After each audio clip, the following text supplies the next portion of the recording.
గారు ఆ దినమున దేవునికి దూత వచ్చి మరియకు దయాప్రాప్తురాల నీకు శుభమని సంబోధించింది. ఈ దినమున మరి తల్లి యొక్క జ్ఞాపకాలు కూర్చొని మనం జరిగించుకుంటున్నాము అంటే దేనికి దీని వెనుకున్న ఆధారం ఏమిటి అంటే ఏ దేవునికి దూత వచ్చి మరియతో మాట్లాడిందో, ఏ దేవునికి దూత వచ్చి గొర్రెల కాపరులతో మాట్లాడిందో, అదే దేవుని దూత ఇక్కడ మాట్లాడుతున్న మాట శుభవచనం. కంగారు పడింది మరియా, ఏమిటో ఈ శుభవచనము. శుభం అనే మాట మంచిదే కదా, మరి దాని కంగారు ఏంటో నాకు అర్థం కదా. శుభం అనేది లాభం అనే అర్థం, సంతోషం అని అర్థం, వెలుగురు పూడ్చేదని అర్థం. ఆయనను ఆమె కంగారు పడింది. ఎలా కంగారు పడిందో కానీ ఆ కంగారు కూడా నిజమే అనిపించింది. మాటకు బహుగా తొందరపడి ఈ శుభవచనం ఏమిటి అని ఆలోచించుకొనిచుండగా దూత మరియా భయపడుతును, దేవుని వల్ల నీవు కృప పొందితివి. భయపడకుంటుంది. శుభవచనం దగ్గర భయం అనే పదం రాకూడదు, కానీ భయపడవద్దు అంటుంది దూత. భయపడింది మరియా, భయపడద్దు అంటుంది. దేవుని వల్ల నీవు కృప పొందితివి.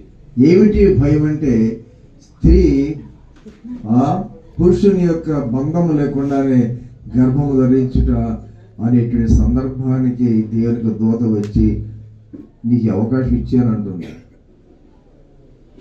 ఏ స్త్రీ కూడా దాన్ని ఉపయోగించుకోవడానికి ముందుగా రాదు. ప్రాణంలో పోగొట్టుకుంటుందేమో కానీ స్త్రీతత్వము వివాహము కాకుండా గర్భోదగుట అనేటువంటిది లోకము అది అన్నడూ కూడా అంగీకరించదు. పరాయరా ఎవరైనా సరే దాన్ని అంగీకరించరు. అలాంటి దానిని శుభం అని చెప్తుంటే ఎలా అంగీకరించగలరు? తన వ్యక్తిత్వం అంతా పోతుంది. ప్రజలందరూ అనుమానిస్తారు, సందేహిస్తారు, చీ అంటారు, దాని ముఖం చూడను అంటారు. నేను అనుకుంటున్నాను, ఇప్పుడు ఏమనుకుంటున్నానంటే మరి ఆ శుభవచనం ఏమిటో అని భయపడింది.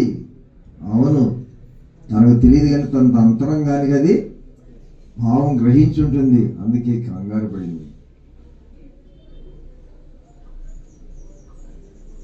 కానీ అంగీకరించింది. చెప్పండమ్మా, అంగీకరించింది. మీలో చాలా మంది అన్ని కుటుంబాల నుంచి ప్రభువుని నమ్ముకున్న వారు ఉండవచ్చు. అది ఎలా సాధ్యమైంది? అన్ని కుటుంబాల్లో పుట్టి తరతరాలుగా ఉన్నటువంటి వారు ప్రభువుని విశ్వాసం ఉంచడానికి ఒక తల్లిగా ముందుకు రాగలిగామంటే, ఇంటిలో భర్త లేకుండా, కుమారుడు రాకుండా, ఎవరు ముందుకు రాకుండా, ఆ కుటుంబ వర్గంలో ఎవరు ముందుకు రాని దినాల్లో కూడా మీలో కొంతమంది మొదటిగా ముందుకు వచ్చి అడుగు వేసి ప్రభువుని విశ్వాసం ఉంచడానికి ధైర్యం చేశారంటే అది ఎలా సాధ్యమైంది? అలాంటి వారు ఇక్కడ ఉండి ఉంటారు. నేను అనుకుంటాను ఆనాటి మరియా మీతో సమానమే. ఆ మరియను ఆదరించిన ధైర్యపరిచినటువంటి ఆ యొక్క దేవుని ఆత్మ ఈ దినం కూడా మిమ్మల్ని నిబ్బరపరిచి ధైర్యపరిచి ప్రభువుని నమ్ముట మీ దృష్టికి, ప్రజల దృష్టికి అది ప్రతికూలంగా కనబడినప్పటికీ కూడా అటు వారి వల్ల ఎన్ని రకాల వ్యతిరేకత వస్తున్నట్టు పరిస్థితులు అనుకూలంగా ఉన్నప్పటికీ కూడా దానికి కూడా ధైర్యం చేసి ప్రభువుని నమ్ముకున్నారంటే అంతటి త్యాగము నాలోనే లేదు. మీకు ఎంత గొప్ప భాగ్యం అది. అమ్మా, నీ భాగ్యము ఎంత గొప్పది. అవును, స్త్రీ యొక్క సాహసము అది పురుషుని సాహసము కన్నా చాలా గొప్పది, చాలా మెన్నైనది.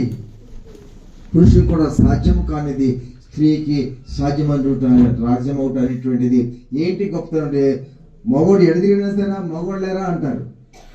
మరి ఆ లైసెన్స్ ఇస్తారా ఆడవాళ్ళకి? ఎవరు? స్త్రీ యొక్క వ్యక్తిత్వం అనేటువంటిది మరణము కన్నా విలువైనది. మరణమైనా సరే స్త్రీ త్యాగం చేసి మరి విలువలను తను నమ్మకముగా సంపాదించుకున్నదంటే అది సాధారణ విషయము కానీ కాదది. కాబట్టి ఇక్కడ దేనికి వాటిలోకి వెళదాం. ఈ విషయం ఏంటంటే పరలోకము నరకము అనే పదాలు చాలా మంది వాడుతూ ఉంటాం. కానీ నా యొక్క అవగాహన నేను మీకు ఏమి వివరిస్తానంటే పరలోకము, పుణ్యలోకము లేదా యమలోకము ఏమిటి? ఆ పదాలు దాని అర్థం ఏంటి? నీతిమంతులు ప్రవేశించు స్థలము వేరు. వాడు 10th క్లాస్ పాస్ అయ్యాడు, మళ్ళీ 10th క్లాస్ చేస్తాడా లేదా ఇంటర్మీడియట్ చేస్తాడా? మరి ఆ తోటి వాడు మరి 10th లోనే ఉన్నాడుగా, ఎందుకు ఇంటర్మీడియట్కి వెళ్ళాడు? Fail and pass. జీవితంలో ఫెయిల్ అయిన వారు వెళ్ళు స్థలము వేరు, జీవితంలో కృతజ్ఞతలు లేని వారు వెళ్ళే స్థలము అది వేరు. అవును, జయము. మానవ జీవితంలో ఎన్నో జయాలు చూస్తున్నాం మనం. రాజకీయంగా జయాలు ఉన్నాయి, ఆటల్లో జయాలు ఉన్నాయి, పాటల్లో జయాలు ఉన్నాయి, రంగాల్లో జయాలు ఉన్నాయి, కోడి పందాల్లో జయం ఉంది. అన్యో విషయాలు జయము అపజయం అనేటువంటివి రకరకాల మానవ సమయంలో మనం చూస్తున్నాం. వీటన్నిటిలో కూడా మానవుడు ఎన్ని రంగాలు జయించినా